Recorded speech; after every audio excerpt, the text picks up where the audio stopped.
Vous n'êtes pas nombreux à connaître l'existence du livre du docteur Pim van Lommel. Sa traduction en français est Mort ou pas, les dernières découvertes médicales sur les EMI, expériences de mort imminente, et si la vie continuait. Mais vous êtes encore moins nombreux à avoir entendu parler du livre Don d'organes, quelles conséquences pour l'âme, la conscience, en cas de mort officielle temporaire. Et je vais vous lire un extrait du livre du docteur néerlandais. C'est uniquement parce que sa famille avait refusé le don d'organes qu'il a pu raconter ce qui lui était arrivé, puisqu'il a repris connaissance à la surprise générale après 3 semaines de coma. Et oui, pour le don d'organes, on n'hésite pas peut-être à considérer que des personnes sont décédées alors qu'en réalité elles entendent tout. Je vais vous lire un deuxième court extrait, toujours de ce livre.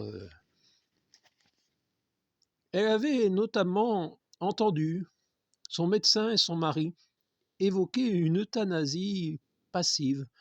Elle raconta combien cela avait été horrible pour elle pendant qu'elle essayait de crier, qu'elle était toujours là, qu'elle voulait vivre, être avec son mari et ses enfants, qui discutent de sa mort possible.